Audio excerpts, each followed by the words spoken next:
Colombia's public prosecutor's office has said that the armed raid against Venezuela, known as Operation Gideon, was planned in Bogota. Iranian health authorities have announced on Tuesday that the Fakra vaccine, the third produced in the country, reached the phase of clinical trials. And in Yemen, protesters ravaged the Mashik presidential palace in the Aden city this Tuesday. Hello and welcome to TeleSUR English. I am Estefania Bravo from the headquarters of Quito in Ecuador. This is from the south.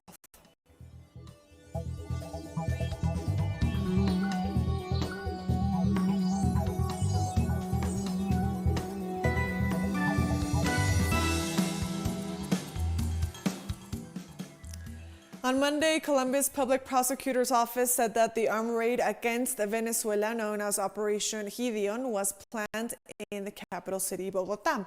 According to information released by the Colombian media outlets, the defendants who reached an agreement with the prosecutor's office are Raider Alexander Russo, alias Teniente Pico, Juvenal Sequea Torres, and Jose Sequea Torres, who will serve 6 years in prison in exchange for pleading guilty. Despite this confession of several of the detainees, this case remains open since the trial of Yaxi Alvarez, translator of the mercenary Jordan Goudreau, one of the leaders of Operation Gideon, is still pending.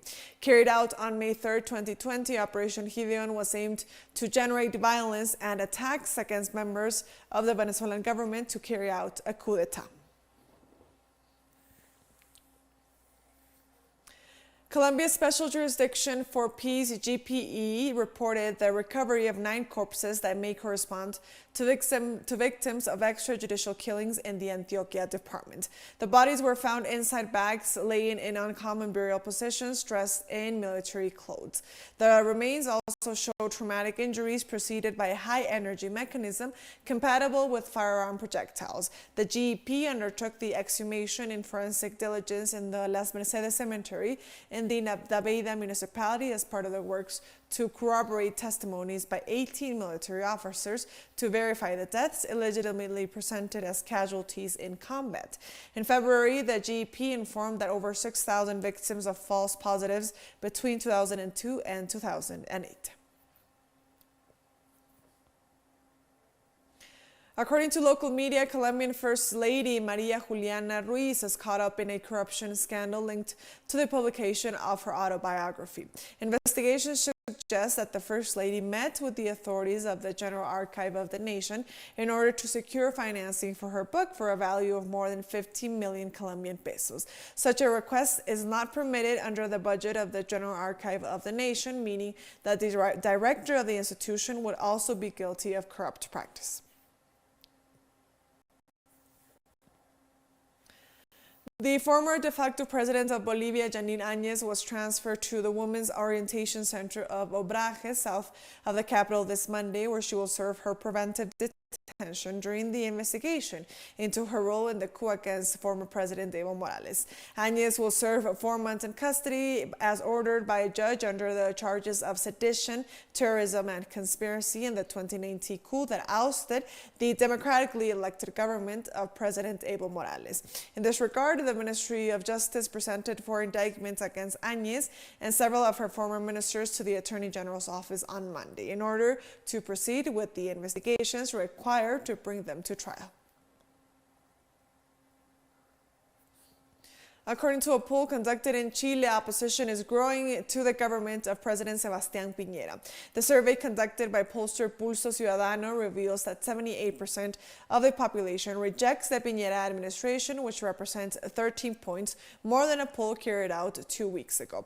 The data sheds further light on the widespread discontent with the government, which extends across all social sectors regardless of age or sex. Even among citizens who identify themselves as right-wing, the opposition to the Piñera administration is 48.1%. According to this poll, support for the head of state stands at just 10.7% of the population, 4.2% less than in the previous survey. An investigation by Brazilian media company Universo Online claims that President Jair Bolsonaro and his son Carlos Bolsonaro are part of a corruption scheme. This investigation focuses on more than 600 bank operations related to the Bolsonaro family, revealing suspected embezzlement, which in the case of the Brazilian president would reach the sum of $100,000. The funds were allegedly withdrawn by employees close to the Bolsonaro family to be returned to parliamentarians close to the president and their relatives, as part of what is known in the country as a rachadinha scheme. Such schemes typically involve elected politicians using state funds to take on a large number of employees who then funnel back their salaries to their boss. The president's oldest son, Flavio Bolsonaro, was charged with embezzlement, money laundering, and criminal association as part of such a scheme in November of last year. We're taking our first break now. Join us again after this, and also don't forget to follow me on my Twitter account at @TeleSUR for more news. Stay with us.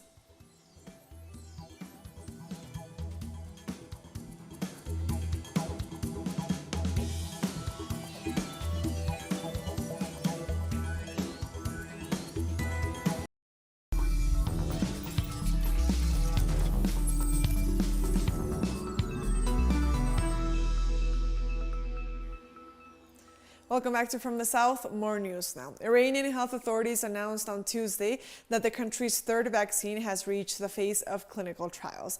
This latest vaccine is named a Fakhra vaccine after chief Iranian nuclear scientist Mohsen Fakhrizadeh, who was killed in a November attack that Iran blamed on Israel. Local media showed footage of volunteers receiving the vaccine. Two other Iranian vaccines are in this phase of clinical trials, with the most advanced one called Barakat tested on 300 people to date. The government said 20,000 volunteers in the capital of Tehran and other cities will soon receive the Fakhra vaccine. Officials have described it as being 100% safe. So far, Iran has improved vaccines from Russia, China, India, and Cuba. If this pandemic happens once again, it won't take us 1 year to do this anymore, and definitely it will be done in a much shorter time frame. We are now equipped and ready. Maybe in a matter of 3 months or even less, we can complete this process. Said on Tuesday it will donate 300,000 doses of COVID-19 vaccines to UN peacekeepers, upholding its promise to make Chinese vaccines a global public good. The Chinese government recently decided to donate 300,000 doses of COVID-19 vaccines to UN peacekeepers, with the priority to be given to peacekeepers working in Africa. This is China's concrete step to implement President Xi Jinping's important commitment to make Chinese vaccines as a global public good. It demonstrates China's firm and continuous support for the United Nations and multilateralism, and its concern for the health and safety of peacekeepers. On Monday, the permanent mission of China to the United Nations sent a letter to the Secretary General of the United Nations to formally inform him of the above decision. Australia's health minister said on Tuesday that the nation would continue its AstraZeneca COVID-19 vaccination rollout, despite a growing number of European countries suspending its use over reports of dangerous blood clots in some recipients. Our view is crystal clear and unequivocal. We support this program. We support the continued rollout. There have been views expressed. We disagree with them. Clearly, absolutely, unequivocally. So that is our position. At the same time, by the end of today, we expect to reach 200,000 vaccinations, 45,000 people in aged care, over 500 aged care facilities. So these vaccines will save lives and protect lives. Serbia's Prime Minister Ana Brnabic said on Tuesday that the country will continue to use AstraZeneca's coronavirus vaccine and that it considers the vaccine safe and effective. Serbia's Prime Minister spoke after announcing a lockdown for the rest of the week that will see all bars, restaurants, and non-essential shops and businesses shut down. The Prime Minister added that these measures will be reviewed next Monday. Serbia is witnessing a surge in coronavirus infections despite a mass vaccination effort, with several vaccines, including China's Sinopharm, Pfizer-BioNTech, and Russia's Sputnik V and the AstraZeneca. The country has vaccinated more than 1.2 million people with at least one dose. Spain's health minister announced the country is suspending the use of the AstraZeneca vaccine for at least a fortnight to become the latest European nation to do so over blood clot fears. Given these alerts that have arisen and awaiting the detailed and rigorous analysis by the Pharmacovigilance Risk Assessment Committee, and always following the precautionary principle that guides all of our actions, we have decided to temporarily suspend it, at least in the 2 coming weeks, so that the European Medicine Agency, during the time it has asked to carefully evaluate these cases, and the national drug agencies provide responses to the signals.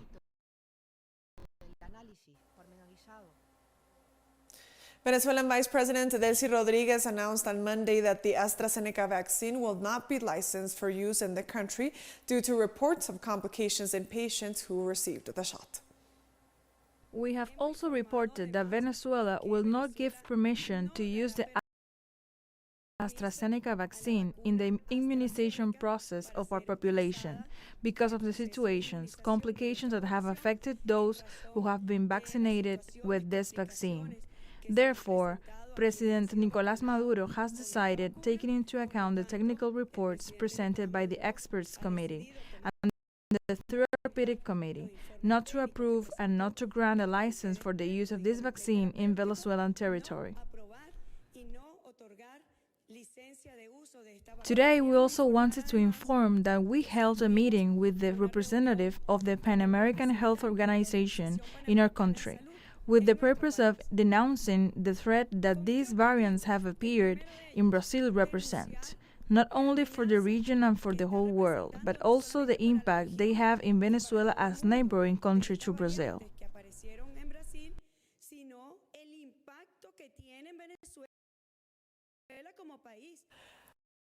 According to an exclusive investigative report published by independent media outlet Brazil Wire, the U.S. pressured the Brazilian government not to buy Russia's Sputnik V vaccine and dissuaded Panama from accepting human doctors to combat this pandemic. Independent journalist John McEvoy revealed that an annual report prepared by the U.S.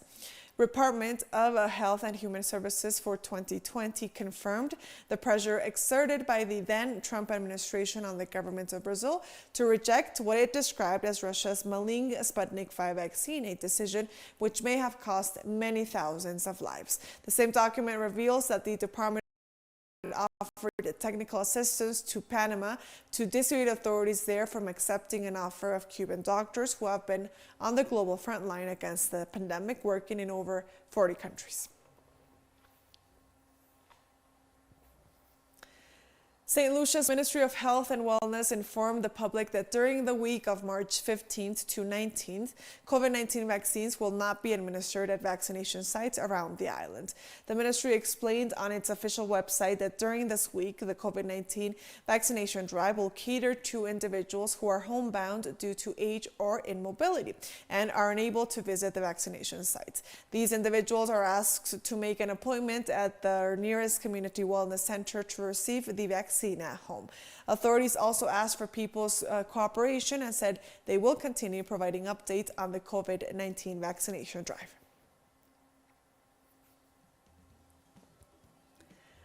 We're taking one last short break now. Don't go away.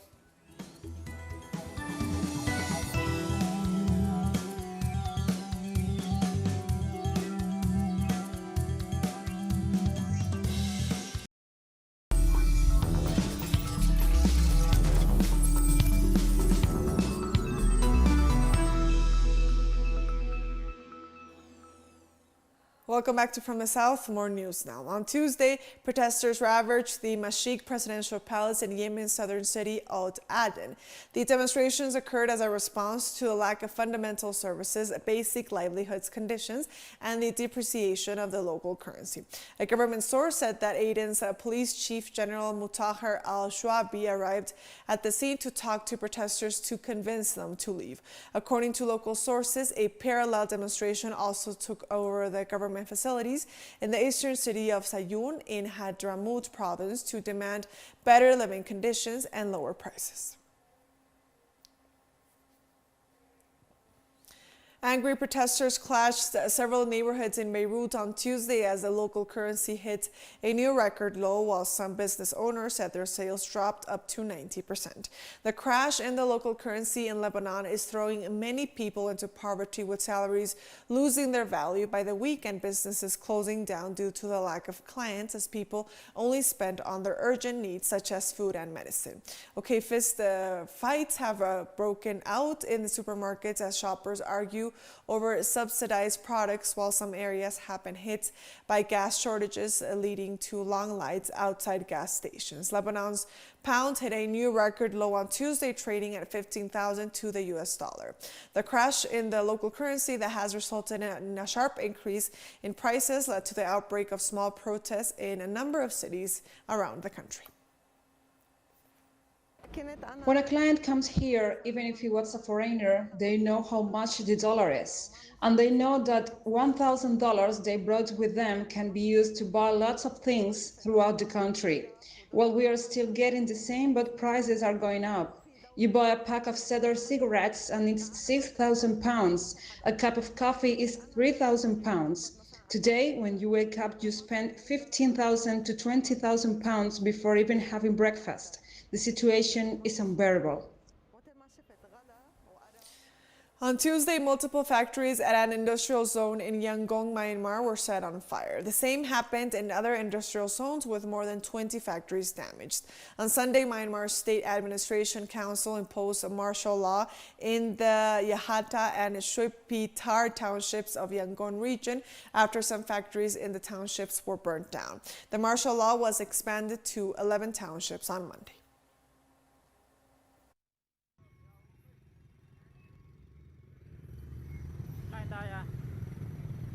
Residents of Yangon Industrial Zone jammed the roads on Tuesday as they left the area seeking safety after the Myanmar police killed more than 30 protesters over the weekend and 5 Chinese factories were set on fire.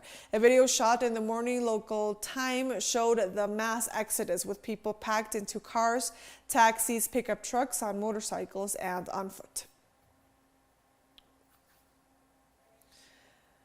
UN Secretary General Antonio Guterres called for greater efforts to combat violence against women at the opening of the 65th session for the Commission on the Status of Women.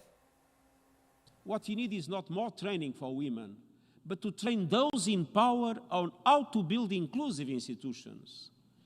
We need to move beyond fixing women and instead fix our systems. We must also support women leaders in all their diversity and abilities, including young women, migrant women, indigenous women, women on disabilities, women of color, and LGBTIQ+. The International Court of Justice has allowed Somalia's case to go ahead in a long-running maritime dispute with Kenya, saying it regretted Nairobi's refusal to attend the hearings. Kenya earlier announced they would not attend this week's hearings after the Hague-based court refused to allow further delays in the case.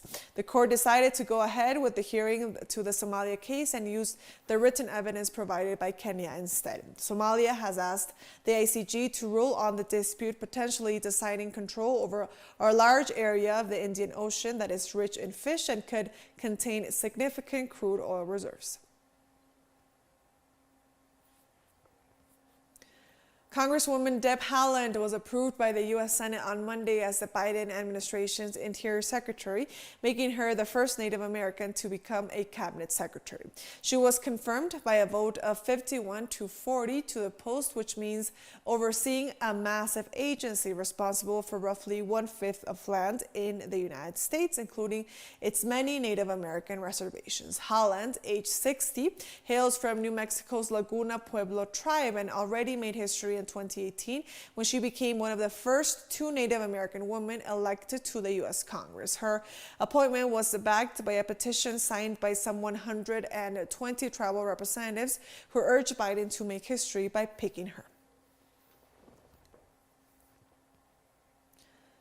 Spanish police have seized a 9-meter narco submarine in southern Spain, believed to be the first such vessel built in Europe. The sub seized was part of a major operation involving police from Colombia, the Netherlands, Portugal, the US, and the United Kingdom, with international activity coordinated by Europe's police agency, Europol.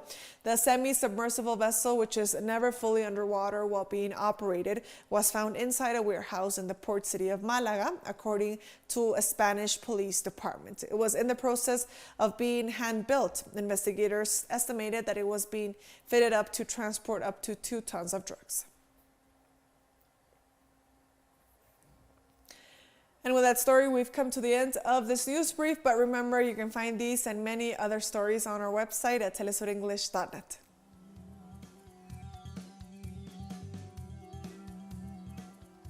And don't forget to follow us on our social media accounts as well. We are on Facebook, on Twitter, and on Instagram. For TeleSUR English, I am Estefania Bravo. See you next time.